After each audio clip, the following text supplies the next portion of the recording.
India में लाखों aspirant ऐसे हैं जो पीएसयूज में अपना जॉब करना चाहते हैं या पीएसयूज कंपनीज को ज्वाइन करना चाहते हैं। उनमें से एक one of the largest company है, वो है कोल इंडिया लिमिटेड। तो मैनेजमेंट ट्रेनी की जो सैलरी है उसकी पे स्लिप को हम आज आपके सामने डिस्क्लोज करेंगे और दिखाएंगे कि उनकी जो सैलरी का कंपोनेंट क्या है और उनको कितना इन एंड सैलरी मिलता है, कितना पीएफ कटता है, कितना उनका एमटी बॉन्ड कटता है और उनकी टोटल ग्रॉस सैलरी कितना बनता है, उनका ईयरली सैलरी कितना बनता है। तो पूरा आज हम इस वीडियो में एमटी सैलरी के बारे में पूरा डिस्कस करेंगे। अभी आप अपने स्क्रीन में जो देख रहे हैं वो एक एमटी की सैलरीज है जिसका ज्वाइनिंग जो है वो E2 ग्रेड में हुआ है और ये जो है बीसीसीएल में इनकी पोस्टिंग है।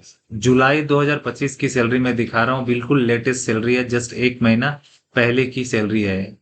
तो इसमें आप देखेंगे कि इनका जो बेसिक है वो 50,000 रुपए मिलता है इनको। इसके बाद जो है इंडस्ट्रियल डिरेंट अलाउंस मिलता है, जिसको आप डीए बोलते हैं, यहाँ पे आईडीए के नाम से है, जिसका जो कि आपका सैलरीज का जो है वो अराउंड 49 पॉइंट समथिंग परसेंट है, 49% के अराउंड जो है आपको मिलता है। दूसरा जो है वो है परक्यूसिट मिलता है आपको, पर्क्स मिलता है। पर्क्स जो है वो आपका जो है वो 17,500 जो दिख रहा है इनका, ये 35% ऑफ योर बेसिक्स होता है। बेसिक्स का 35% आपको जो है वो पर्क्स मिलता है। तो इस तरह से इनकी जो टोटल जो सैलरीज हो गई, ये उनके पिछले महीने की कोई सैलरी जो है, एक दिन अब्सेंट था उनका, वो माइनस में यहाँ दिख रहा है, वो सैलरी इनको एक दिन की एक्स्ट्रा मिली हुई है। अदरवाइज देखेंगे तो ये सैलरी इनका लगभग एक महीने का यही बन के आता है 50,000, 24,000, 17,500। तो ये लगभग आपका ग्रोथ टोटल अगर आप देखें तो ये जो है आपको 2-2,500 रुपया इसको अगर माइनस कर दें तो लगभग इनका 90-92 हजार के आसपास टोटल ग्रोस बनता है। और इसमें से इनको जो है वो डिडक्शन क्या क्या होती है, उसमें से आप देखिए सीएमपीएफ का डिडक्शन जो है वो होता है, सीएमपीएस का डिडक्शन होता है। सीएमपीएफ जो होता है कोल माइंस प्रोविडेंट फंड का डिडक्शन होता है।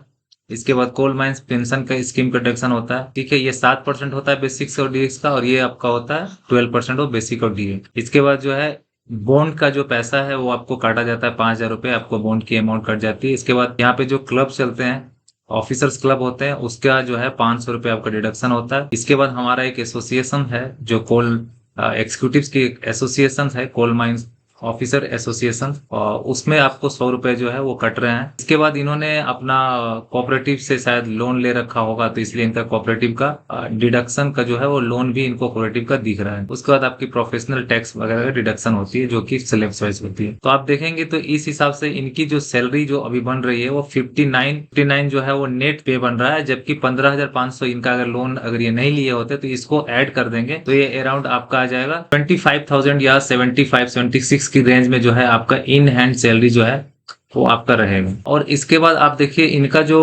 जो टोटल एनुअल जो इनकम है वो लगभग आपको 11 लाख के आसपास जो है वो बन रही है, 11 लाख के आसपास। तो इस तरह से आप टोटल आप देख सकते हैं कि ऑन एन एवरेज एक साल में जो है वो 11 लाख के आसपास का टोटल सैलरी इनका बनता है एमटी पीरियड में। एमटी पीरियड जैसे ही कंप्लीट होता है उसके बाद आपका जो है E3 में आपकी पोस्टिंग हो जाती है और वहां पर आपका जो बेसिक है वो 50,000 से 60,000 बन जाए।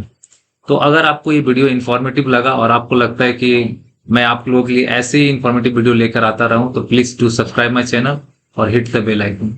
Thank you for watching this video. Thank you once again.